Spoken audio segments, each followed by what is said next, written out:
Las voces de los expertos ya se encuentran con nosotros. Estamos listos para platicar aquí en confianza. Iniciamos.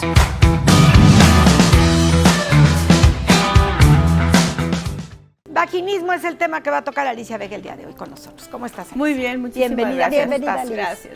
¿Cómo has estado? ¿Todo bien, en orden? sí, súper bien. Subsistes, pero bien. Oye, ¿qué es el vaginismo? Fíjate que desafortunadamente es una disfunción sexual femenina que en el día de hoy está afectando a muchísimas mujeres. Y digo muchísimas porque no puedo decir qué porcentaje de la población, porque no hay estadísticas sobre este tipo de disfunciones sexuales. Sí, porque además no vas por el mundo diciendo que tengo tienes. vaginismo. No, o cuando pasan los del INEGI. Sí, tiene usted vaginismo. Ay, además sí, ¿qué apúntenle. disfunciones sexuales presenta usted? No. Qué bueno que no preguntan, ¿verdad? No, y que no preguntan y que no es parte de la estadística, definitivamente. ¿Cuáles son los síntomas del vaginismo? Fíjate que el más grave de los síntomas es que bajo ninguna circunstancia puede lograrse el coito. Es decir, el pene se acerca al orificio vaginal y simplemente no puede penetrar. ¿Y por qué no puede penetrar? Porque hay una contracción involuntaria de todos los músculos pélvicos y esto se vuelve una misión imposible. Aquí ni el 007 tan famoso. Y dolorosa, me podría. horrible. Muy claro, dolorosa. Porque el antecedente, precisamente el antecedente es el dolor físico. Que en diferentes encuentros coitales esta mujer llegó a presentar ese dolor físico y que aún en contra de este dolor físico se armó de valor, o sea, hacía valor mexicano y dijo, bueno, pues vamos, esperemos que esta vez no duela, pero sí se generó dolor. Entonces se va generando un archivo de dolor por un lado, claro. Pero por el otro, obviamente también otra de las causas es que en su historia sexual personal no hay antecedentes de mucho goce o disfrute de la actividad sexual. Y es como decir, bueno, pues como dijo una paciente, pues sírvete y cuando termines, pues ahí me avisas, ¿sí?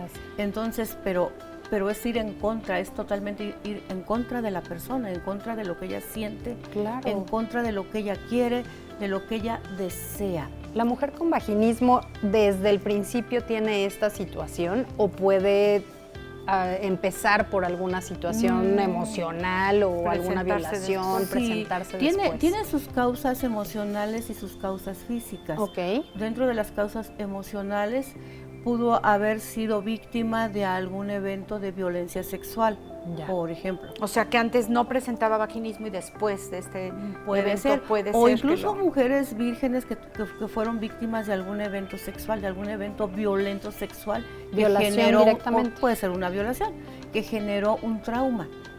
Okay. ¿Sí? Y entonces con un mecanismo de defensa se genera esa contracción muscular ante un evento sexual, aunque este evento sexual no sea propiamente con un agresor como tal. O sea, puede ser con la pareja habitual, pero en ella ya está el trauma de un evento anterior violento y doloroso. Y en todos los casos. No en todos los casos, o sea, puede suceder en alguien y puede suceder en otras personas que no. Todo depende de cómo viva ese momento y de su capacidad de resiliencia para salir avante de un evento de esta naturaleza.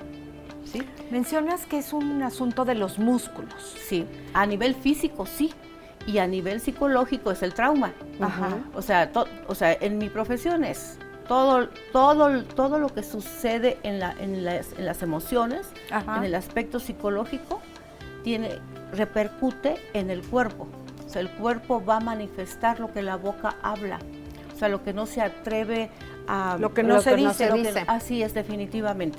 Pero también puede ser, imagínate que en la historia, vámonos a un suceso donde no hubo esa violencia sexual como tal. Ajá. Pero tenemos el antecedente de una mujer que se le dificultaba desencadenar sus orgasmos en los diferentes eventos sexuales.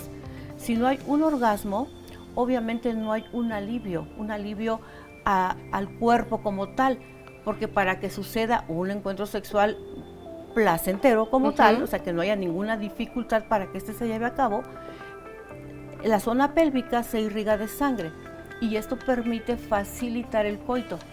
Y esta sangre regresa al torrente sanguíneo una vez que esta mujer tiene su orgasmo. Si no hay orgasmo, esta sangre va a tardar más tiempo en regresar y eso genera incomodidad.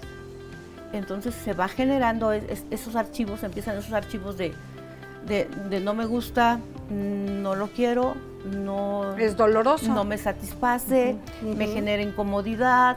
Y a esto, bueno, pues le vamos agregando lo que hemos comentado en varias ocasiones, el maltrato en la vida cotidiana, ¿sí? Entonces la mujer empieza a negar los encuentros sexuales como tal y empezamos a tener una abstinencia sexual que obviamente va a repercutir a nivel físico en una atrofia del aparato genital.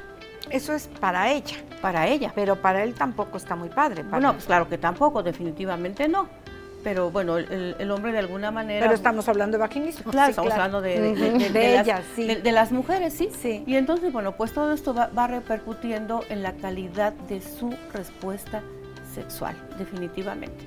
¿Hay tratamiento, Alicia? Sí, claro, hay tratamiento, desde a nivel físico como a nivel emocional y como a nivel de terapia sexual de pareja, porque usualmente dicen, es que ella es la que tiene el problema. Yo siempre les digo, no es que ella sea la que tenga el problema. O sea, hay una disfunción sexual en la pareja y como pareja debe tratarse y atenderse. Como tú lo decías hace un momento, tampoco para el hombre es fácil ni es satisfactorio vivir o tener una pareja con esta disfunción sexual, que al final de todo aterriza en la relación de pareja como tal. Hay una disfunción sexual en la pareja y como pareja debe atenderse. ¿Acuden contigo, en este caso, sexólogo? Sí. ¿Puedes estar con la sexóloga y de ahí partirían? Sí, claro. Okay. Claro. Porque para que la terapia sexual tenga éxito debe tratarse de manera paralela, a nivel psicológico y a nivel sexual. Okay. No puedes separar el uno del otro porque ambos confluyen y están totalmente conectados. Si no se trabaja de esta forma, es probable que no se tenga mucho éxito en el tratamiento de las disfunciones sexuales como tal. ¿Pudiera ser que una pareja funcione muy bien sexualmente y de repente presente vaginismo? Ah, sí, claro que sí, porque dentro de las, vamos a llamarle, de las categorías del vaginismo, por ejemplo, está el vaginismo primario, que se presenta desde el primer evento sexual. Encuentro, sí. Ok, ¿y eso de qué viene? Bueno, pues a nivel social se habla mucho de que la primera vez duele y duele bien, y etcétera, etcétera, ¿sí? Y igual la educación, la cultura influye muchísimo en con qué ideas llega esta mujer a su primera vez, ¿sí? Y puede pasar desde la primera vez. Y tenemos la categoría del vaginismo secundario, que al principio no se presentaba, pero después sí. ¿Qué lo puede detonar? Igual puede ser, por ejemplo, a nivel físico, puede ser alguna cirugía que no salió tan bien, por ejemplo. ¿Sí? O a nivel emocional, los mismos conflictos con la pareja. O sea, me llevo de la patada con la pareja. O que igual la mujer descubre que este hombre le fue infiel, por ejemplo. Obviamente es un evento terriblemente doloroso para quien sea. Lo que sí hay que aclarar es que el vaginismo no es que no quiere la mujer, es que no puede. Es que no puede. No hay manera. No puede. Es porque es involuntario lo que a ella le está pasando. Y si no se atiende las causas, igual es difícil salir avante de esta disfunción sexual. Y ¿se logra eliminar por completo ya con el tratamiento de alguna forma? Sí, definitivamente sí. Pero también está, por ejemplo, el vaginismo circunstancial, sí, que con algunas parejas sí se presenta. Por ejemplo, hay mujeres que tienen múltiples parejas y con otras no se presenta, ¿sí? O que se presenta, por ejemplo, en el evento coital, pero que la mujer no lo manifiesta si ella se autoexplora y si ella misma practica autoerotismo, ¿sí? Entonces ese es el circunstancial. Pero sí tenemos que descartar, por ejemplo, el aspecto físico, ¿sí? Debe haber, yo siempre he comentado que debe ser un aparato genital sano y en forma.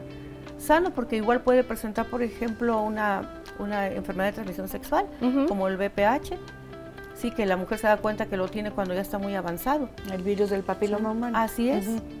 Y esto obviamente va a generar un coito doloroso. y como un mecanismo de defensa, el mismo cuerpo genera esa contracción para no exponerse a ese evento doloroso, porque es extremadamente doloroso. Seguramente. Me llama la atención lo que dijiste de mujeres que puedan tener más de una pareja. Sí. Que con unas sí presentan vaginismo Sí. y con otras no. Sí. Entonces aquí estamos hablando de un aspecto psicológico Así más es, que físico. Así es. Pero si no se atiende a tiempo, esto puede volverse persistente. Con cualquier pareja. Así es. Así es. No tiene algo que ver, bueno, es que yo soy de mediados del siglo pasado, entonces no tendrá algo que ver un poco de culpa de decir, no, pues se supone que soy fiel, pero no soy fiel, porque yo entiendo que ahora hay parejas, ¿cómo se llaman? Abiertas. De mentalidad abierta. De todo abierto, pero bueno, esas parejas lo entiendo, pero quien está cometiendo una infidelidad no podría ser un asunto de culpabilidad. Claro, puede ser la culpa, exactamente, o también toda esa descarga hormonal que se genera ante este evento, toda esa adrenalina, toda esa noradrenalina, porque siempre decimos que del cielo a la tierra no hay nada oculto, ¿no? Y ese me vayan a ver, se vayan a dar cuenta, se vaya a enterar. Pero creen que Sí, nadie totalmente se va a enterar. Bueno, es que son creencias. Educación. O sea, así es. Pero bueno, de esas descargas hormonales, obviamente, sí influyen muchísimo en que pudiera haber ese tipo de situación. ¿Qué pasa con las enfermedades de transmisión sexual? Ahorita tú mencionabas el VPH, pero ¿alguna otra enfermedad de transmisión sexual podría provocar vaginismo? Sí, yo te diría que todas, porque ok. ¿qué es lo que sucede con nosotras las mujeres? Que nuestro aparato genital es interno y no nos damos cuenta, o sea, pronto, de que si traemos alguna enfermedad de transmisión sexual, sino más bien nos damos cuenta cuando esto ya está muy avanzado. ¿Sí? Y entonces obviamente el aparato genital pues se inflama cuando tiene alguna infección. Por ejemplo, cuando que se inflama el cuello del cérvix y tener un encuentro coital, eso ya es doloroso, ya genera dolor. ¿Qué tanto éxito tienen las parejas que acuden a terapia con este problema de vaginismo? Fíjate que en mi experiencia el 100%. Ay, qué bueno. Sí, porque... O sea, todas podrían Sí, claro, resolver porque esto. se atiende como pareja, porque vuelvo a reiterar, es una disfunción sexual en la pareja. ¿En sí, cuánto aunque tiempo sea la mujer. Mira, yo siempre les digo, si son pacientes, así les digo, de excelencia, y siempre les digo, no los quiero de 10, los quiero de 12, de 15, porque el 10, pues ya eso ya está muy trillado, pero de excelencia, o sea, quiero de verles puntos. Pues obviamente máximo nos llevamos un promedio de 3 meses en terapia y acuden una vez a la semana, pero tienen que ser muy respetuosos del tratamiento. Yo siempre les digo de cabo a rabo, porque si no lo respetan, porque si es a veces sí y a veces no, obviamente eso no es bueno, es contraproducente para su tratamiento. Y yo siempre les digo, es perder su tiempo y es perder su dinero. Entonces, si ustedes están dispuestos a respetar el tratamiento al 100%, pronto van a estar excelentes. Y qué maravilla, ¿no? Después de este problema, que puedan tener una buena relación sexual. Sí, claro, y que la gocen y la disfruten ambos. Por supuesto. Definitivamente. Alicia Vega, muchísimas gracias. ¿En dónde podemos localizarte? En el 442-544-1370. 442-544-1370, muchísimas gracias. Nosotros hacemos una pausa, no nos tardamos, estamos aquí muy en confianza.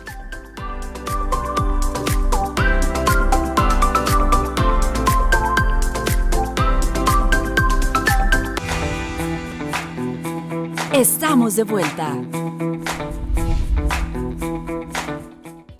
Ya estamos de vuelta aquí en Confianza y bueno, sabemos que hoy es el Día Mundial del Hábitat y va un poquito relacionado con la entrevista que vamos a tener en este momento por parte de la UNAM Juriquilla. Viene uno de los docentes que se ha encargado de la investigación, pero también está aquí para informarnos acerca pues de esta energía sostenible que hay en Querétaro. Bienvenido, Alejandro Franco, ¿cómo estás? Tal, muy bien, muchas gracias por la invitación.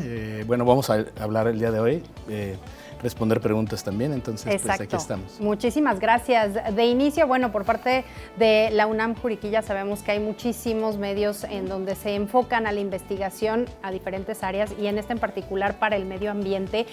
¿A qué se están refiriendo con la energía sostenible? ¿Qué es esto para arrancar con esta base? Bien, principalmente la energía sostenible o mejor llamada renovable es toda aquella energía que proviene de recursos que no se van a agotar. Okay. Es decir, el aire, el sol y algunos derivados que, bueno, tenemos solar térmica, que son las regaderas que tenemos que están alimentadas por calentadores solares. Ajá. Ese también es parte de las energías renovables. También tenemos geotérmica y yo creo que la que más conocemos, aunque se ha detenido su crecimiento por cuestiones ambientales y por cuestiones de precio, es la hidroeléctrica, que es de las presas que tenemos, ¿no? Exactamente. Aquí en Querétaro tenemos todas estas que mencionas. Sí, en menor y mayor medida. Okay. Por ejemplo, tenemos muchas empresas ya consolidadas que hacen la instalación de paneles solares, ¿no? Correcto. Y también esta parte del termosolar, que para calentadores, que ya no usar el boiler tanto. En la parte eólica estamos un poquito detenidos. Ha habido investigaciones de las cuales he sido parte por ahí del 2011, cuando anteriormente estaba en la Universidad Autónoma de Querétaro. Diseñamos un par de aerogeneradores de 10 metros, de 12 metros de diámetro, Ajá. ya bastante grandes. De hecho, las personas que van por el Fray Junípero Serra pueden voltear hacia el campus aeropuerto de la UAC y ahí se ven unas álabes gigantescas, bueno, aerogeneradores. Sí, de lejos, se ven grandes. Sí. Quiero ver cómo se verían de Sí, cerquita. claro. Fui parte de ese proyecto, no sabíamos muchas cosas que ahora podemos tener a la mano y se diseñaron y han funcionado muy bien. Y ya después vino la instalación del parque de Huimilpan, Sí. que está en fase de inicio de operaciones. Sí se ven girando las turbinas, pero bueno, como es privado, no tengo mucho conocimiento de cómo ¿Y qué va. se requiere para poder tener esto que vemos como infraestructura y que se ve bien bonito y lo que quieras, pero me imagino que necesita mucho trabajo detrás? Sí, claro. En realidad, por ejemplo, no tenemos como tales turbinas o estos aerogeneradores grandes diseñados por México. Los que tenemos instalados en Oaxaca, en La Ventosa, son traídos desde Europa principalmente. Siemens, Gamesa, Iberdrola, algunas de las empresas grandes que han traído. Yo creo y considero que tenemos la capacidad, los investigadores e investigadoras, para desarrollar nuestra propia tecnología e innovación principalmente. Ya lo hemos hecho, ahora sí que necesitaremos reforzar esta sinergia entre la empresa, la academia y bueno, también el gobierno, porque necesitamos también recursos para lograrlo, ¿no? Exactamente, los recursos. Pero yo creo que es una gran oportunidad que tenemos en los próximos años de alcanzar, porque no va a ser opcional, ¿vale?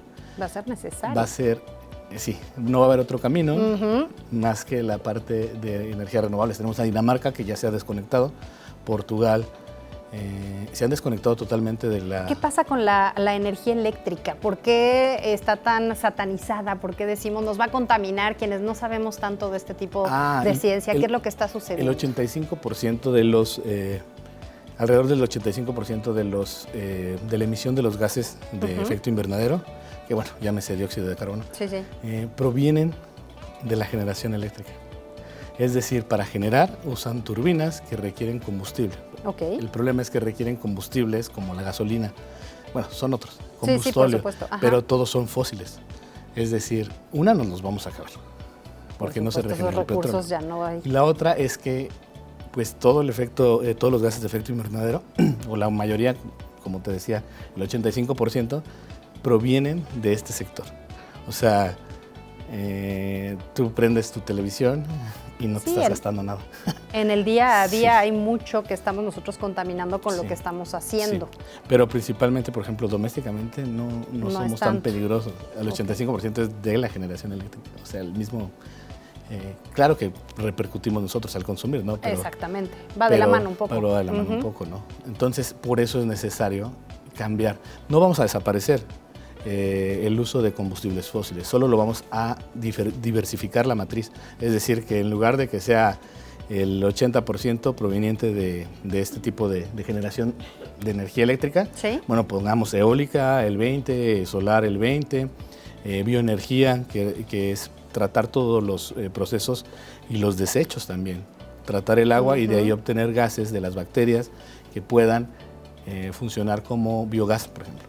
Entonces lo podemos utilizar las empresas que tienen estos desechos. Hay todo un camino muy largo, pero muy que ya se está avanzando. Sí, ya se está de alguna avanzando. manera en la investigación, que es a lo que ustedes se dedican, ya están teniendo ese pequeño caminito hacia donde ir. Sí, además resultados visibles y tenemos por ahí también publicaciones para generar ideas, para que sea atractivo para también el gobierno, ¿no? Exactamente. ¿Qué se ha logrado hasta ahora con estas investigaciones, Ale? Principalmente también tenemos patentes. Yo por ahí tengo tres desarrollos de patentes ya concedidas. Más allá también se ha logrado que diversas empresas, por ejemplo, tengo compañeros en Lipata, de ahí también de Juriquilla, que trabajan muy cerca con las empresas para esta parte de los desechos, darles un tratamiento al agua que tienen ya contaminada, una planta para tratamiento de aguas. Se ha logrado eso. Por otra parte, bueno, pues el acercamiento que tenemos también para el desarrollo en comunidades. También queremos participar directamente en seguridad agroalimentaria, es decir, que los invernaderos sean alimentados. Todo este sector agrícola también hay un área muy grande de oportunidad, porque pueden ser alimentados por aerogeneradores y celdas solares. Entonces, ellos gastan muchísima energía, mucha electricidad. Entonces, para que sea más sostenible, con las energías renovables, pues se puede hacer una sinergia muy padre.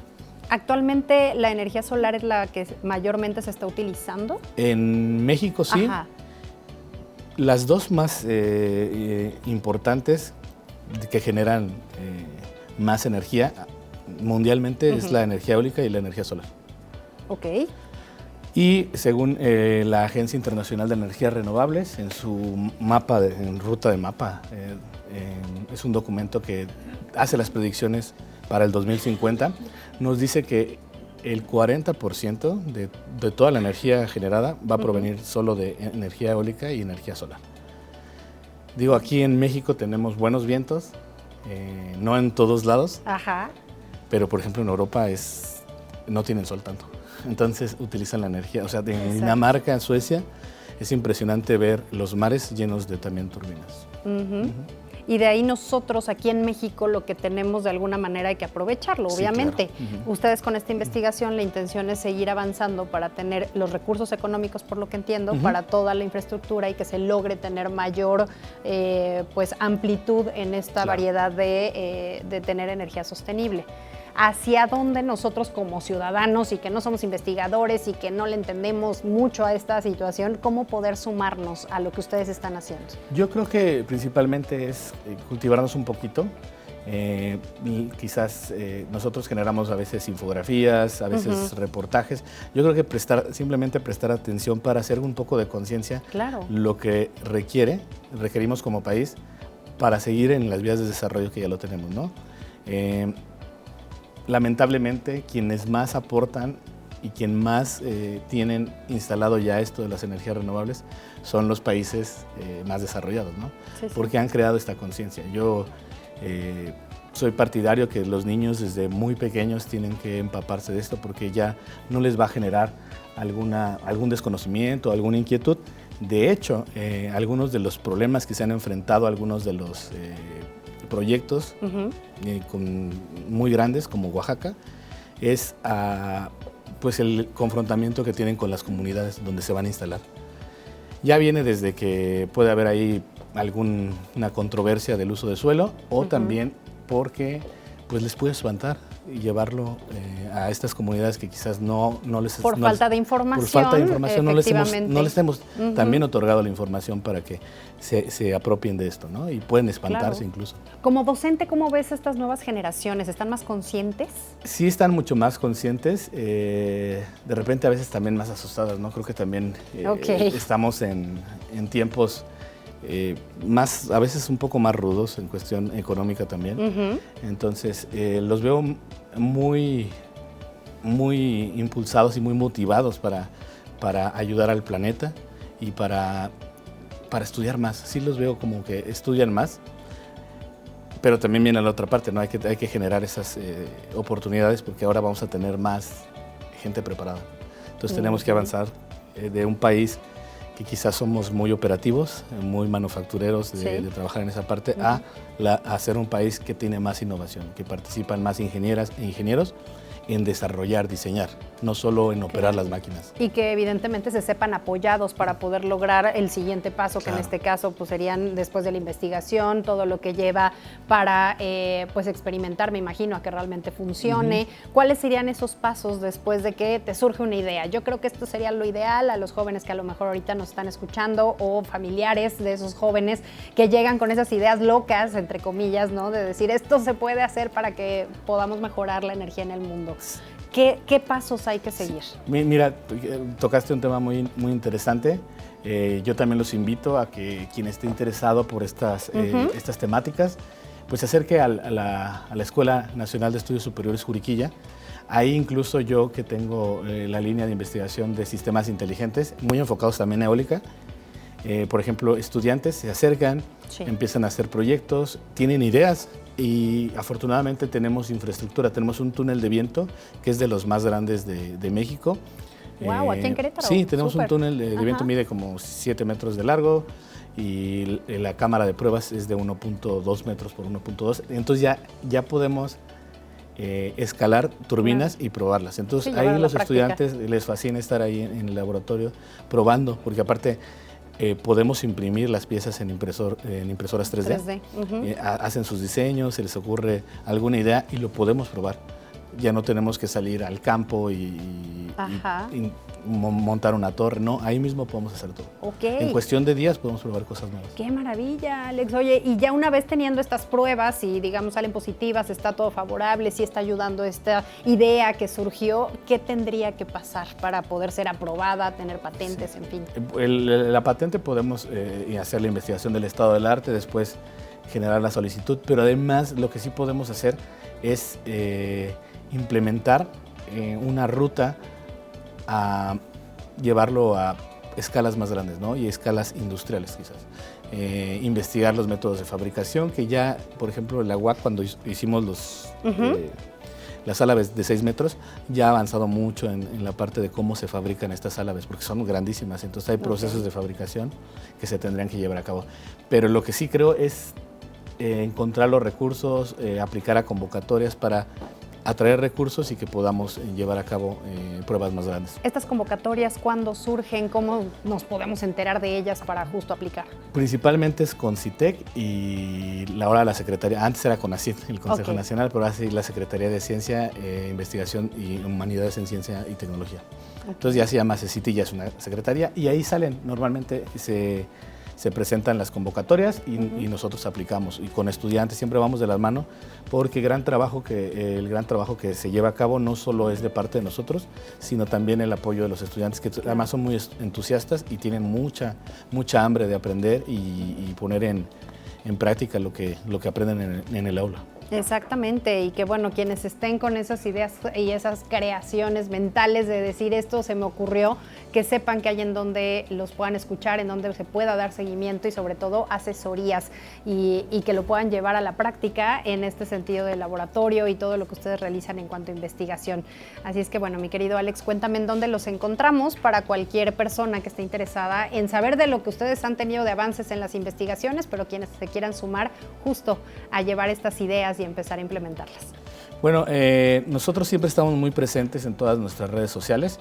Ustedes pueden buscar ENES, así como se escucha, ENES Juriquilla, y lo primero que les va a salir en Google, bueno, va a ser la página del ENES. Ahí pueden encontrar las líneas de investigación, los profesores, las profesoras que trabajan que trabajamos en conjunto en la ENES Juriquilla. Y además, bueno, tenemos el Facebook, el Instagram, TikTok. Ahí pueden, en TikTok es muy divertido porque los estudiantes también suben historias de las prácticas del día a día, cómo es la vida estudiantil también, cómo es la vida con sus profesores, los laboratorios, a veces sale el túnel de viento ahí que están haciendo la práctica. Entonces, pues si les interesa y les llama la atención, creo que la vía para que aprendan y se empapen un poco de qué está pasando son las redes sociales. Me encanta, perfecto. Pues muchísimas gracias, Alejandro Franco. Él estuvo aquí con nosotros platicando acerca de esta energía sostenible en Querétaro por parte de la UNAM Juriquilla. Y bueno, es momento de ir del otro lado del estudio para hablar acerca de la rehabilitación en cáncer de mama.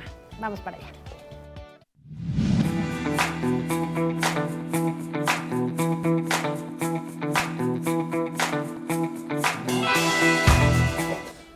Mariela Macías, fisioterapeuta, está con nosotros esta mañana. ¿Cómo estás?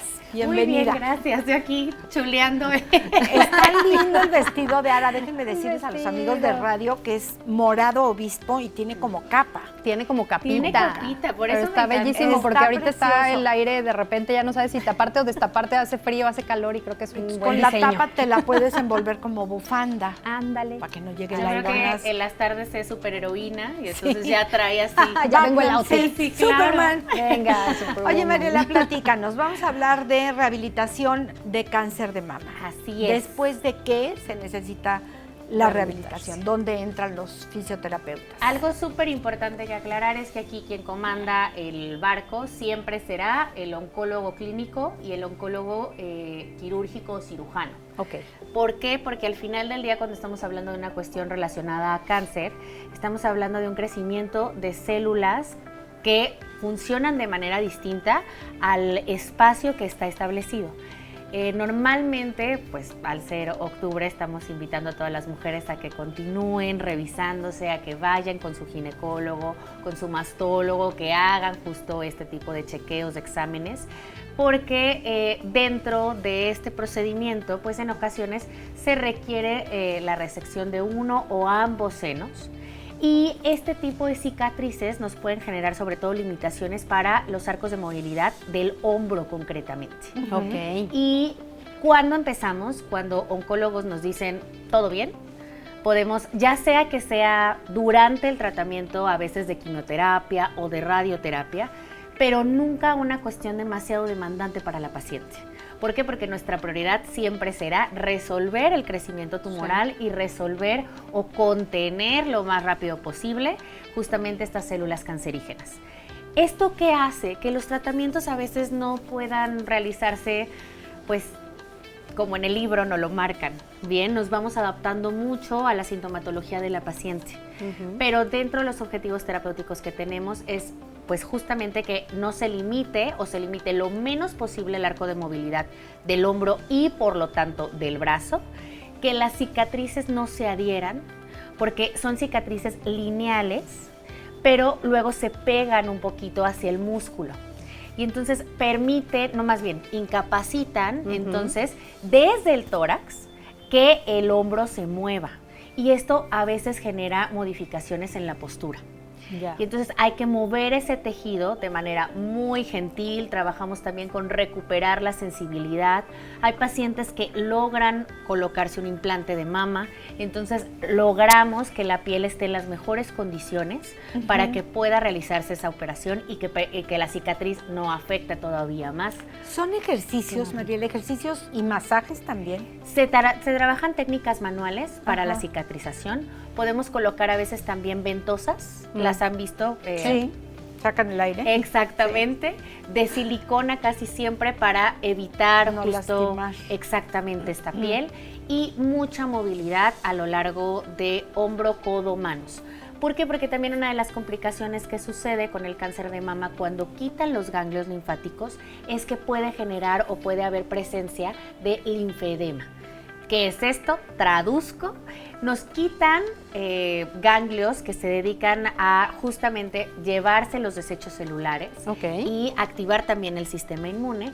Y esto, cuando se quita ese sistema de recolección, pues bueno, los desechos se quedan en forma de ¿qué? De líquido. Como cuando decimos, ay, ando reteniendo líquidos. Ajá, te sientes hinchada. Exactamente, Ok. eso suele suceder sobre todo en la parte proximal, el brazo, y a veces se extiende antebrazo y a muñeca. Y ahí lo que hacemos es, además de drenaje linfático, podemos utilizar mangas de presoterapia y podemos también utilizar mangas compresivas que me den ese refuerzo que no estamos logrando porque los ganglios que había a nivel axilar pues fueron removidos. Claro. ¿Qué tanto ayuda el ultrasonido? Que veo que lo han utilizado en otro tipo de cosas. No sé si aquí es útil o no. En oncología, la verdad es que somos muy selectivos de utilizar tecnología. ¿Por qué? Porque todo lo que sea electricidad, ultrasonido, láser, radiofrecuencia va a estimular el metabolismo celular. Sí. Y de las células sanas y de las células que no son tan sanas. Entonces, eso nos lo va a dictar mucho el estadio del cáncer, el tratamiento que esté realizando desde la parte oncológica y si la paciente está o no en remisión. Ok. Si esto está en pleno tratamiento, todavía hay a lo mejor desgraciadamente metástasis a otras zonas o todavía la paciente no se encuentra dada de alta por la parte oncológica, es frecuente que no lo utilicemos. Porque si no queremos causar, pues si no podemos darle un bien, pues no le vamos a causar un mal. Claro. Entonces el uso de tecnología normalmente es limitada. ¿Qué si usamos, por ejemplo, para la cicatriz? Vibradores, bien, que me van a ayudar a quitar esa adherencia. Ya. Podemos utilizar un poquito técnicas de ondas electroestáticas que me van a ayudar al drenaje, no directamente sobre la zona de la mama, sino sobre el brazo. Pero estas ondas, ¿con qué las aplicas? Es una maquinita, Ajá. es una cosa que a mí me vuela todavía la cabeza. Te pones unos guantes que conducen, Ajá. vienen, y lo que la paciente siente le pones talco, bien, Ok. no puede ser sobre piel porque falta conducción, la paciente va sintiendo como hormiguitas y justo vas direccionando Ok. hacia donde tiene que drenar. Y tiene mucha evidencia, ahorita no en este momento, la verdad es que en población oncológica, pero sí en cualquier otra cuestión postquirúrgica. Ayuda a retirar dolor y ayuda a retirar edema, que es parte de los agentes que podemos usar, y lo estoy haciendo entre comillas para nuestros amigos en radio, porque actúa a nivel muy superficial. Ya. Bien, entonces se pueden utilizar ese tipo de herramientas, que nos viene también súper bien el agua. El agua como medio para poder hacer ejercicio y también como un elemento que me ayuda a incentivar la circulación. Entonces son pacientes que si su tratamiento no lo permite, si no están teniendo catéteres, ese tipo de cuestiones, podemos introducir ya sea tina o podemos introducir completamente una inversión completa o parcial del cuerpo de la paciente para que pueda hacer su ejercicio en el agua.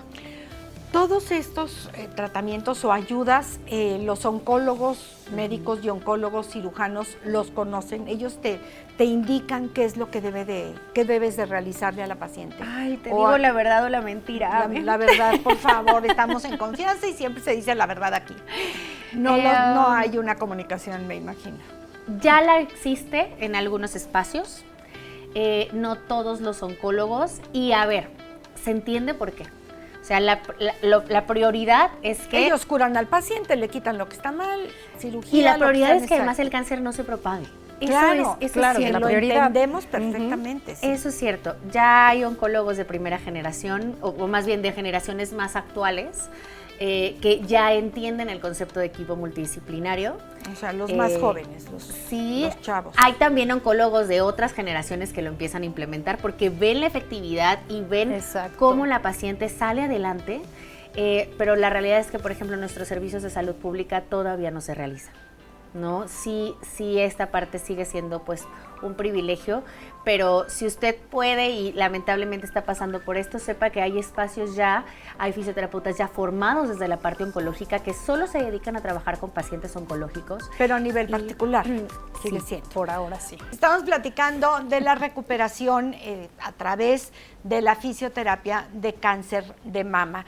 Yo creo que aquí también es importante, no solamente la fisioterapia, sino la parte emocional, la parte psicológica de la paciente que pueda decir, voy a otra cosa donde no me estén hablando de cáncer, donde a lo mejor es un poco de apapacho y psicológicamente me desconecto.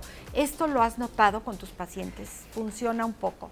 Mira, lo que mejor funciona es un acompañamiento de verdad multidisciplinario. Ya sé que usted se va a cansar de escuchar esta situación, pero la parte nutricional, fundamental. O sea, una cosa Claro.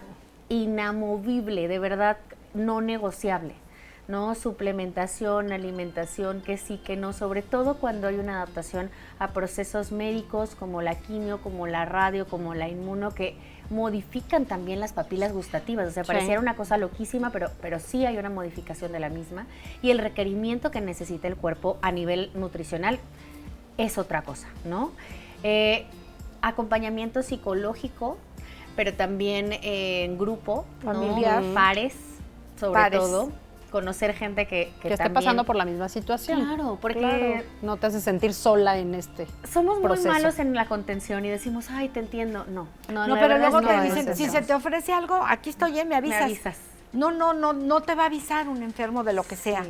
Sí. Si quieres estar, Estate ahí. ¿no? Y a veces este acompañamiento en pares es vital, Sí. porque ese te entiendo es verdadero. Sí te entiende, ¿no? sí O ya sea, pasó sí. por eso. Por eso los que comparten hora de quimioterapia terminan haciéndose amigos, porque pues están ahí pasando por lo mismo. Entonces este acompañamiento en pares también. Y este acompañamiento psicológico yo creo que sí salva vidas. Por No supuesto. poder tener un lugar donde podamos hablar sin pelos en la lengua de, sabes que esto está de la fregada. O sabes que no aguanto a mi marido porque échale ganas. Pues ya le estoy echando ganas. Es lo único que puedo Claro. hacer, ¿no? Y este Pero- acompañamiento que mencionaba Ame también para la Total. familia. O sea, Sí. sí pares Sí, entre sí. los pacientes, pero también el saberse que no son la única familia que está pasando por esto. Lo mencionabas del marido, de los hijos, dependiendo de quién sea la persona enferma, pero por supuesto el saber que hay otras personas que están pasando por esta misma situación como familiares y dar ese apoyo no nada más de dientes para afuera, sino que realmente se logre hacer comunidad con el paciente. A mí me gusta explicarles las situaciones relacionadas al cáncer, que es aprender a vivir con el elefante rosa en la habitación. Ahí está. Está ahí, no se puede no ver, no se puede no sentir, no se puede no escuchar y nos impacta a todos Todo mundo. los miembros de la familia. Ujú. Entonces, vale mucho la pena poder vulnerarnos y poder tener este espacio seguro a nivel psicológico. Claro. Muchas ocasiones la fisioterapia termina siendo este espacio donde, pues sí, las pacientes se vulneran, llegan y te dicen, oye, me duele, oye, ya estoy hasta el gorro. Sobre todo en lamentables casos donde entra de nuevo en cuestión, donde ya es una paciente que a lo mejor estaba en remisión y luego de pronto hay otro brote en otra parte o en el otro seno y es pasar de nuevo por lo mismo.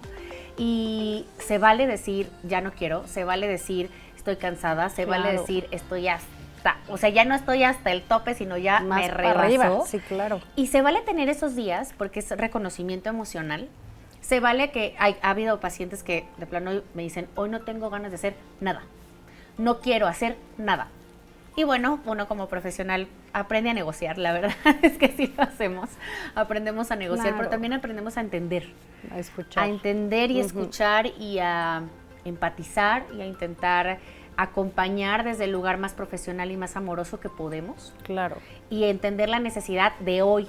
Porque sí, nosotros planeamos una cuestión de evolución, pero pues bien dice el dicho, enséñale tus planes a Dios y lo hará reír. Para que se ría. Exactamente, entonces no siempre sucede como lo tenemos planeado y lo mejor que podemos hacer es elegir un acompañamiento amoroso, consciente, con una escucha activa real. Exacto. Bien, entonces pues ahí Y dejar ahorita un poco la información en cuanto a que el cáncer de mama no es exclusivo para mujeres, que es Eso. más común en mujeres, pero que también los hombres pueden llegar a tenerla, y sobre todo pues extender estas revisiones. por supuesto. Ahora sí que el tocarnos es fundamental. Conocernos. Ujú. Hay cosas o hay partes del cuerpo que como que pasamos de rapidito y normalmente la zona torácica es una de ellas. Entonces recordarles que no nada más es en reposo, sino también extender los brazos, ponerlos hacia la cintura, darle una palpación minuciosa con los dedos, no demasiado fuerte, pero sí que no sea tampoco tan superficial, que me permita detectar cambios tanto en hombres como en mujeres. Y observar el color, la forma de la piel, alguna protuberancia que pueda salir, algún hundimiento que pueda existir.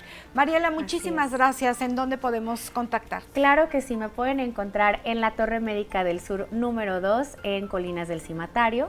Me pueden contactar a través de redes sociales como @mariela.pelvicfloor o a través de WhatsApp o llamada en el número 461-14-517-18. Repito, 461-14-517-18 y recordarles a todos esos pacientes que dicen, no, es que yo no voy porque qué tal si tengo algo y me da miedo saber, recordarles que información es poder. Y si usted tiene gente que ama, lo mejor que podemos hacer es 1, práctica de amor propio y 2, hacernos cargo de lo que nos toca, que son revisiones médicas. No le tema a su salud, es lo mejor que puede hacer, la mejor decisión que puede hacer. Sin duda. Habrá que hacerlo. Bien, nosotros continuamos. Roberto Ruiz Obregón fue todo un personaje y seguirá existiendo vivo en tantas fundaciones y en tanto bien que hizo por Querétaro. David Estrada tiene una cápsula sobre Roberto Ruiz Obregón. Vamos con ella.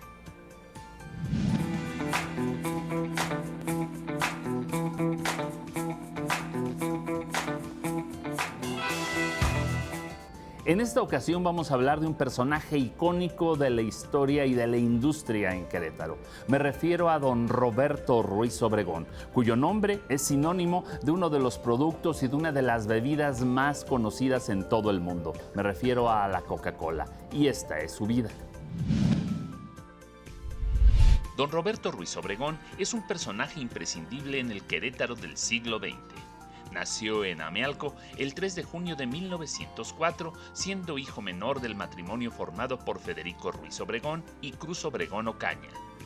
Huérfano de madre a temprana edad, en 1918 la familia partió a Zacapu, Michoacán, para luego regresar a Pátzcuaro, donde Roberto, ya adolescente, ingresa a trabajar en la estación de ferrocarril del lugar con el puesto de taquígrafo y mecanógrafo, para finalmente ocupar una plaza como telegrafista. En 1937 contrajo matrimonio con María Consuelo Rubio Andrade, madre de sus 6 hijos, Roberto, Federico, Consuelo, Guadalupe, Susana y Marta. Y ese mismo 1937, con su plaza en Ferrocarriles Nacionales, regresa a su natal Querétaro.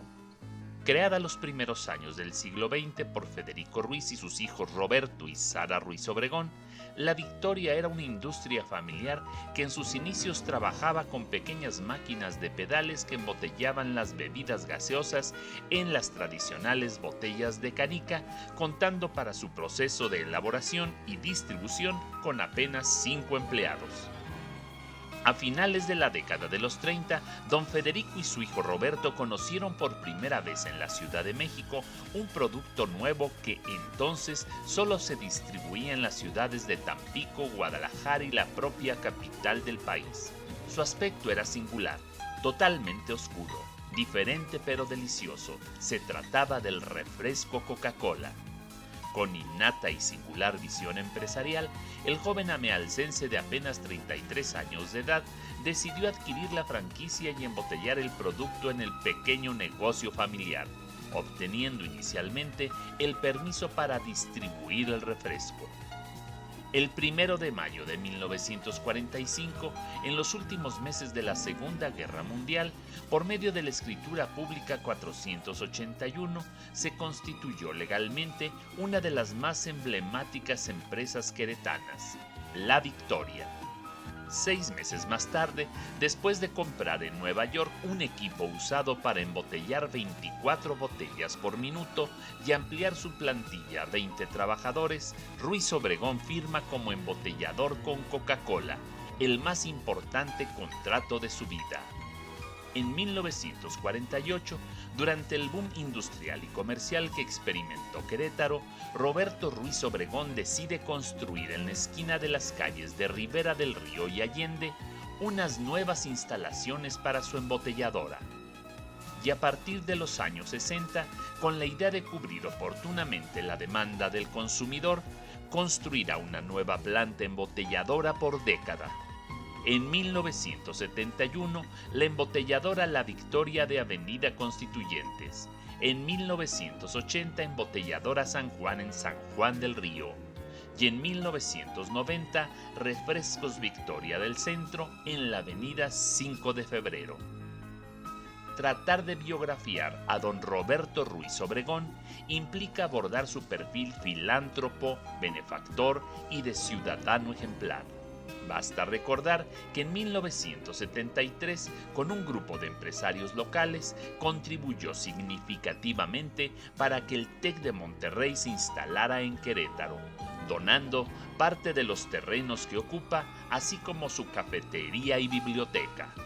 Y la Fundación Roberto Ruiz Obregón, creada en el año 2000 para perpetuar el ejemplo filantrópico de don Roberto, ha apoyado con becas a cientos de jóvenes estudiantes y a instituciones enfocadas a la educación, la asistencia social y el desarrollo comunitario y cultural. Don Roberto Ruiz Obregón, el empresario queretano más importante del siglo XX, murió a los 97 años de edad el viernes 14 de diciembre del año 2001.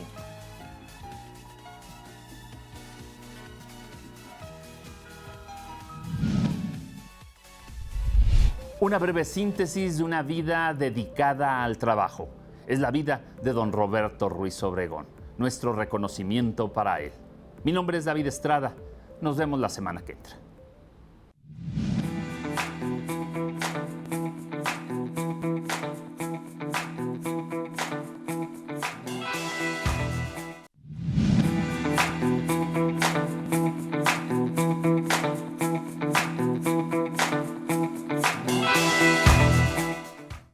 Pregunta, ¿dónde termina el amor y comienza la perversión? Pues sí, así se llama esta obra de teatro donde René Barragán, gran actor y bueno, pues compañero de muchas batallas, está actuando justamente. ¿Cómo estás? Muy bien. Bienvenido, ¿Y tú, un gusto Amelia? tenerte aquí. Bien. Muchas Muy gracias, bien. buen día. Buen día, me da muchísimo gusto que estés con nosotros. Platícanos un poco de esta obra, ¿de qué trata? Bueno, es una obra que se llama Últimas Palabras. Ah, se llama Últimas Se llama Palabras. Últimas Palabras. Yo pensé que sí. donde termina, que donde Bueno, termina el... ese es el eslogan, el eslogan ¿no? de la obra. Sí, Últimas porque Palabras. el tema pues, es un poquito fuerte. Sí, Bueno, pues te platico por primero favor, que sí. Mira, ya la habíamos puesto, la hemos puesto en muchos lugares, Sí. Querétaro y fuera de Querétaro. Fuera del estado. Pero como estamos cumpliendo en el grupo que somos Sabandijas de Palacio, 20 años. Entonces estamos reponiendo algunas obras. Entonces esta es una obra que pues, ha tenido mucho éxito. Es para pensar, no es para... Tiene momentos agradables. Pero no es una comedia ligera, hay que No, echarle cerebro al asunto. Exactamente. ¿En qué nos van a hacer pensar? Es una controversia Sí. que según cada quien. Mira, la historia inicia 30 años después de que una pareja tuvo relaciones. El problema o los problemas de esto es que ella tenía 13 años Cuando empezó y él 40. Válgame. ¿Verdad que sí? Ya de ahí ya tenemos problemas, empezando por problemas legales. Legales Pero bueno, y... sí, de todo tipo. Y aparte, el señor era sacerdote. Uy, se está complicando el asunto. Entonces, pues este hombre ve que hay Pero sacerdotes. no hubo abuso. La chica No, de no, 13 no, años estaba no. encantada con el cura. Mira, ella dice que es abuso. Ajá. Y él dice que Como es... muchas dicen. Así es. Sí. Y él dice, tú me envolviste. ¿Cuánto tiempo duró esa relación? Los Una 30. vez. Ah, fue una sola vez. Una sola vez. Ok. Porque luego Porque- dicen, es que él me obligó, ¿cuánto tiempo? 20 años. Pues, a ver, ¿cómo te va a obligar 20 No, años? No, tampoco. solo- Ni de un lado ni del otro. Pues se puede decir que fue circunstancial Sí. una sola vez, porque él, por su... Por su hábito. Vamos a decir su profesión, Sus votos. pues lo hace y se arrepiente Sí. y se entrega. Entonces también el problema ¿Cómo que es se entrega? Sí, se entrega a las a autoridades. las autoridades y se- está en la cárcel 10 años. Y, por pues, haber sido menor de edad, no por la Exactamente. religión. Ok. No, por haber sido menor Sí. de edad. Y pues obviamente se dejan de ver. Y ella por casualidad, después de todo ese tiempo, se entera dónde trabaja este individuo y va y lo busca. Ya había colgado los hábitos, por supuesto. Sí, sí, Ok. sí. Y va y lo busca. ¿Y qué? Va y lo luego busca hay que y verlo. ahí empieza la obra. Y tú eres el cura, abusador. Ex cura. Ex cura abusador. Oye, qué tema. Temazazazo. ¿Quién la Sí. escribió? Mariana Arta Sánchez, Arta Sánchez, que es una directora de teatro, que es la que dirige también. que desgraciadamente se sintió mal. Estaba invitada Y- el día de hoy, no pudo venir, pero y como tenemos te mandamos función un el saludo. miércoles, Sí. mejor que se Que guarde. cuide. Ok. Sí, Mariana Arta Sánchez. ¿En dónde la van a presentar? Mira, la estamos presentando en Teatro La Gaviota, aquí en Madero, Régules, casi con Madero. Régules 5 Norte. 5 Norte. A unos Apúntenle, pasos. Régules 5 Norte, muchos ya sabemos dónde está. A Régules unos 5. pasos de Madero. Ah, ok. Ahí Perfectamente. estamos. El miércoles la presentan. Sí, nuestro amigo Jorge Smythe nos dio oportunidad de trabajar Un saludo, ahí. Jorge, sí. Sí. Qué bueno. Qué bueno. ¿Miércoles a qué hora? Miércoles recibimos a las 8 y empezamos 8:30. El costo es de 250 pesos y preventa 150. No, bueno, el tema yo creo que ya pues, nos atrapó a muchos. Porque hay que saber qué va a pasar con la niña, qué va a pasar con el excura, cuántos actores más, quiénes más, nada más 2. Ustedes 2. Y mantener la atención y el interés, 2 actores es muy difícil. Sí, mira, en cualquier obra es muy difícil. Sí. Pero en esta es súper difícil porque hay muchas emociones. Hay alegría porque la hay a ratos, porque es un encuentro que rememora. Y entonces, pues te acuerdas, entonces hay momentos gratos. Sí. Pero la tensión, Pero es un drama. pues solo que alguien te viene a buscar que sientes culpabilidad todavía, ¿no? A 30 años de A distancia. 30 años, sí, porque pues fue tu Y ella, el papel de ella lo hace Mariana. Mariana. Mariana Arta Sánchez. Sí, generalmente, pues me hace favor. Ella escribe, Ajá. ella dirige, ella actúa, todo sensacional. Bueno, pero es que ¿cuántos años tienes tú en los escenarios? No me digas los años, pero quiero decir muchos. No quiero saber la edad. No importa. ¿A qué edad empezaste? Como a los 10, 11. ¿Te encantaba este asunto? Pues fíjate que lo raro es que en mi familia nadie. Bueno, pues yo vengo de un estrato muy bajo. No sé, de repente se me botó y empecé con mi hermana, una hermana. Hicimos un sketchito, ya sabes, en el festival de la escuela. Sí. Y de ahí me seguí.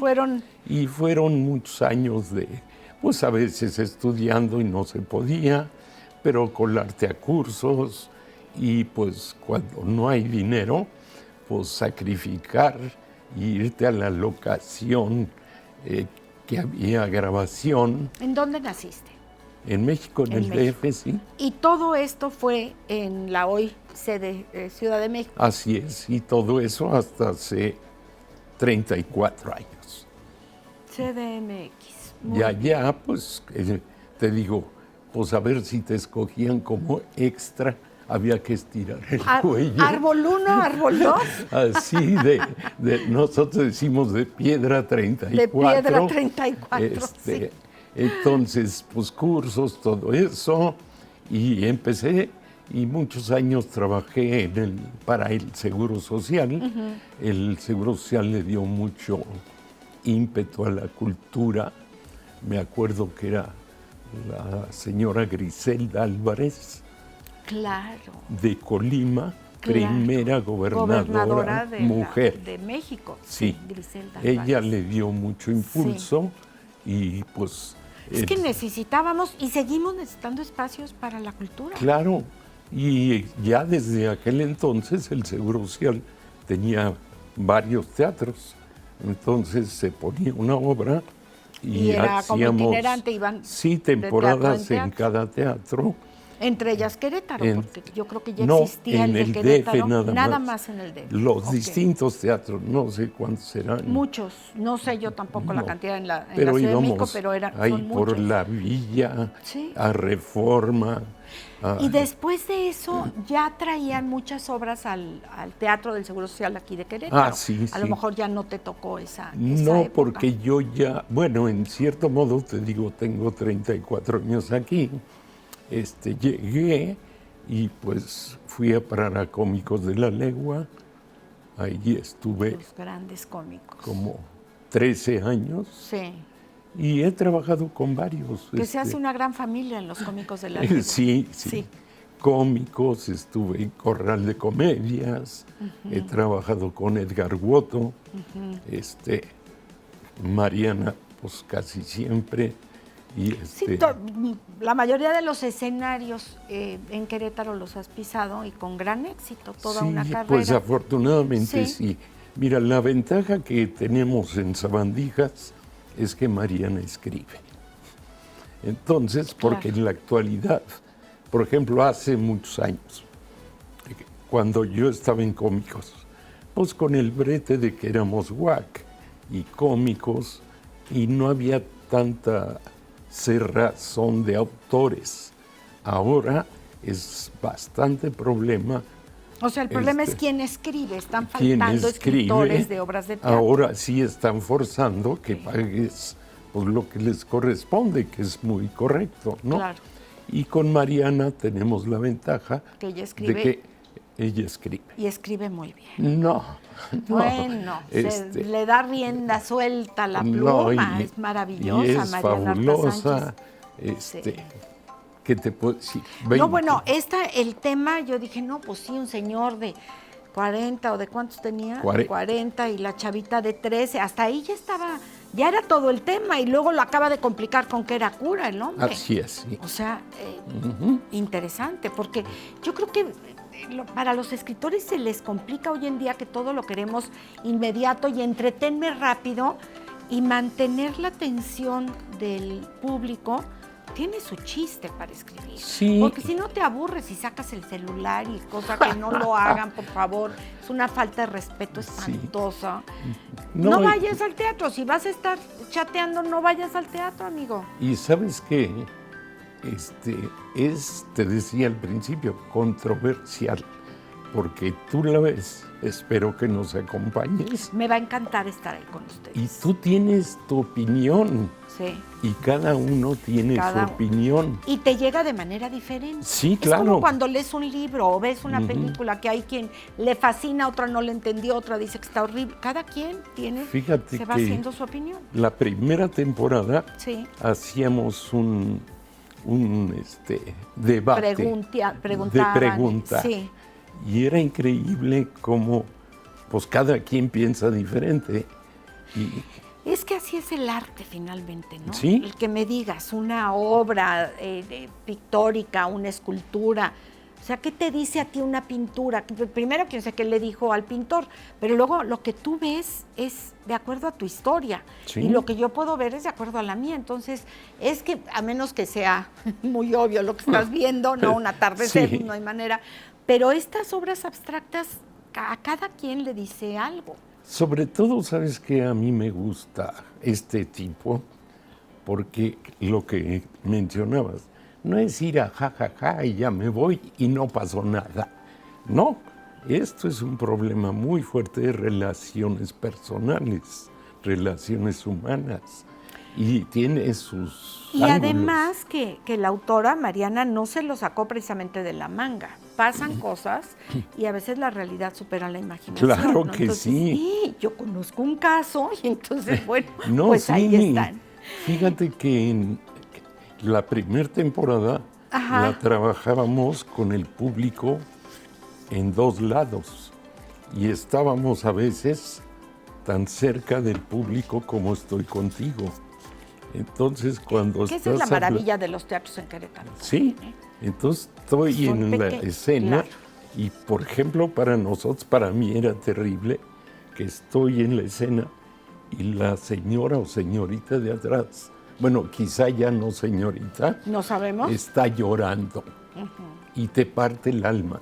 Más de lo que estás pero acá. Tú estás en tu personaje. Claro, sí, pero sí te toca. No, y la respuesta en teatro es inmediata, que ya nos tenemos que ir. Estamos platicando tan a gusto, no podemos tener una hora más. Barragán, qué gusto de verdad tenerte aquí. Muchas felicidades. Salúdame, por favor, a Mariana, y yo espero el miércoles estar ahí en el Teatro La Gaviota. Estamos miércoles y jueves, las 3 semanas, bueno, esta y 2 más. Teatro La Gaviota, si se meten en las páginas de Gaviota o de Sabandijas, hay preventa y es un poco más económico. Perfecto. Muchísimas gracias. Gracias Amelia. a ti. Gracias. Ya, vámonos al corte, regresamos. Estamos de vuelta.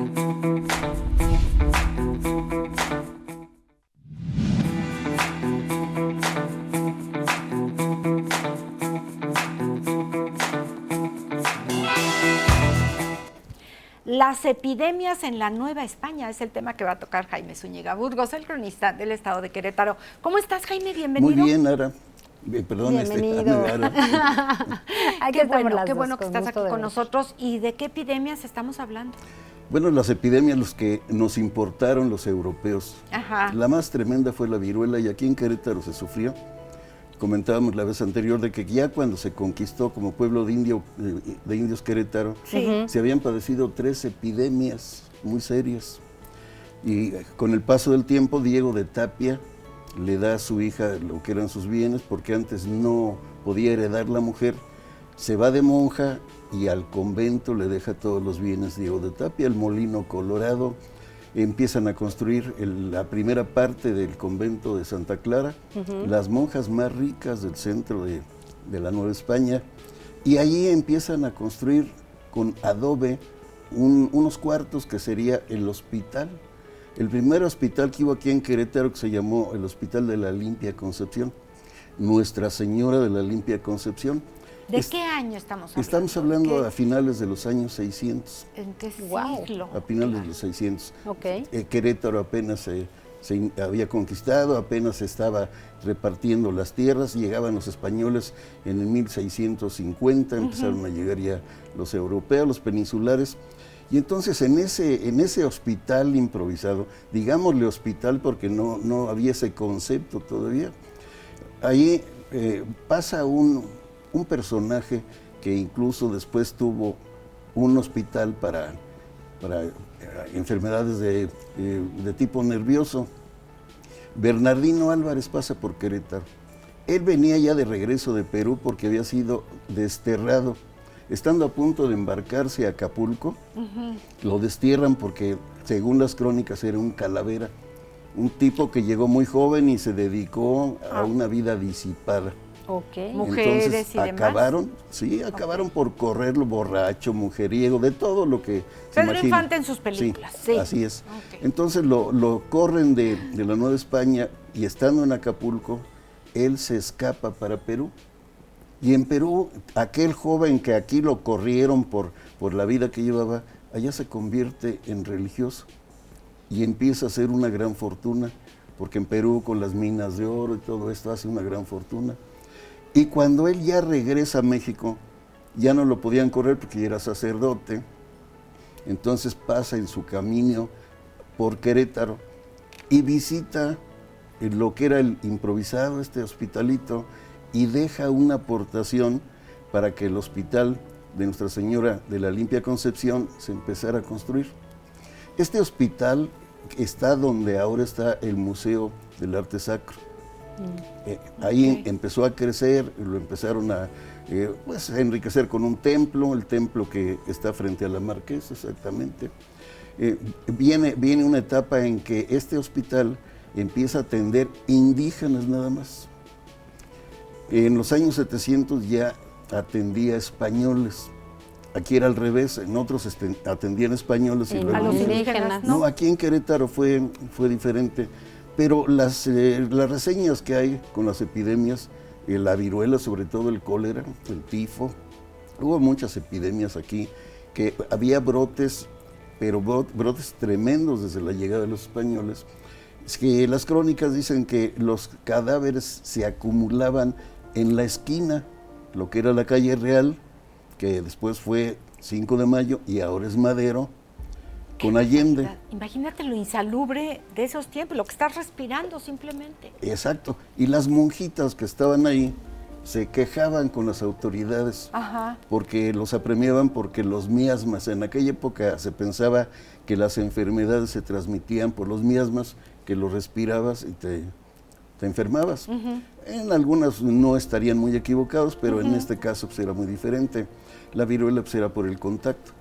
Entonces este hospital que se fundó En 1862, que ya como hospital civil, hospital que estuvo en el convento de Santa Rosa, en el Beaterio de Santa Rosa, fue cambiado ahí por la presión de las monjitas ante las autoridades.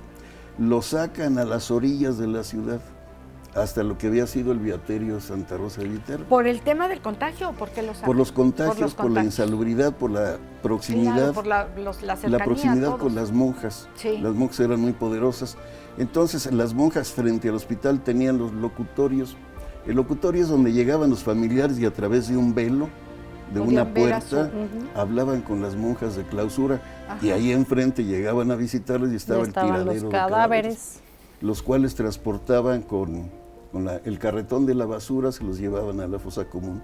Por eso en Querétaro hay muchos osamentas enterradas en muchas casas, que de repente se encuentran unos restos ahí, porque en las epidemias eran insuficientes ya los panteones que había, el de Santiago, el del Espíritu Santo, la evolución que fue con los atrios, donde en los atrios de los templos había panteones, había camposantos. ¿Y esos, esos cuerpos no eran reconocidos por familiares o por qué no, es que en ocasiones toda la familia se acababa. Toda la familia, no había quien los sepultase. Y ahí en su casa llegaba gente que los sepultaba y ahí los dejaba. Fue una cosa tremenda. Hay crónicas de Valentín Frías de cómo se desarrollaba esto. Entonces la medicina en Querétaro sigue evolucionando. El hospital civil ya tiene otro tipo de médicos que ya son de academia. 3 médicos queretanos se distinguieron. José María Vértiz, que en México la avenida Vértiz es una avenida principal, Nápoles, le dieron su lugar. ¿Sí? Sí. Vértiz, la conocemos nada más como Vértiz. El doctor Leopoldo Río de la Loza, que organizó la farmacopea. Y sobre todo Pedro Escobedo, que a nosotros pues nos es más familiar, porque tiene sus calles, aquí hay un municipio. Don Pedro Escobedo fue el médico que se puede decir el padre de la medicina, queretano, padre de la medicina en México, porque antes la cirugía, la que practicaban los peluqueros, los barberos, gente improvisada, porque lo mismo abrían forúnculos, que ponían sanguijuelas, sacaban muelas, esa era parte de la cirugía. Muy todavía prehispánica, porque los aztecas también curaban con orina, con telarañas. Y además con empírica, ¿no? En lo que se les ocurría. Ese empirismo se heredó, pero ya con instrumentos modernos, la herbolaria y todo. Entonces, esos 3 pues son significativos de la medicina de Querétaro. Pedro Escobedo junta la cirugía con la clínica, porque antes eran puros clínicos o cirujanos. Al juntar esto ya la academia ya complementa para que sean médicos cirujanos. Y lo consideran dentro de la historia de la medicina como el padre de la medicina de México, para orgullo de los queretanos. Con el paso del tiempo empiezan a llegar otros médicos ya especializados. Y no obstante, sigue el empirismo en la medicina, porque a muchos de nosotros nos tocó que en el sarampión nos pusieran un papel rojo para que no quedarnos ciegos, las plantillas de jitomate, nos tronaban las anginas en los codos, las fricciones de alcohol alcanforado, y ve cómo queda uno después de todo eso, ¿no? Y si no le hablabas a la de las hierbitas para que te dieran una friega de pirul. La herbolaria se está retomando. Ante la falta de medicamentos, a alguien se le ocurrió, no, pues aquí la herbolaria era muy buena, antes era brujería, ahora ya es medicina alternativa.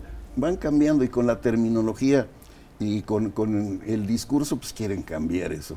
Pero sí, afortunadamente en México la herbolaria es muy rica. Vas todo a un mercado y te venden de todo. De todo, para todos los dolores. Y no ha perdido su rama la herbolaria, que está muy relacionada con la brujería también. El toloache, la 21illa, la hierba del perro. Y que ahorita también los médicos ya se están, algunos especializando en herbolaria. Ya están teniendo esa forma de medicina alternativa, pero sumada con la ciencia. Retoma nuevamente vigencia la herbolaria, porque la gente en ocasiones ya no le tiene fe a la medicina alopática. Y decía un compañero mío, dice, la brujería le lleva muchos siglos de adelanto a la medicina. Exacto. Y si antes se curaban, porque ahora no. Sí. Sí, los cura la misma naturaleza. Entonces sí es bonito recorrer la historia de Querétaro de la medicina porque pues, nos damos cuenta de cómo fue una evolución la cirugía aquí. El primer médico que usó la penicilina fue el doctor Pedro Maciel, que fue compañero de Fidel Castro cuando la persecución religiosa en México, su familia lo mandó con los jesuitas al colegio Marianao, a La Habana, Cuba. Pues entonces no ahí conoció a Fidel eso. Castro. Fidel fue educado por jesuitas. Y Fidel, siendo ya el doctor Pedro Maciel, Landaverde, siendo ya arraigado de muchos años aquí en Querétaro, lo seguía invitando para que fuera a Cuba a sus eventos. Fue el primero que utilizó la penicilina. Fíjate, no hace mucho. ¿No? Principios relativamente del a mediados del 19. siglo pasado, los años 40.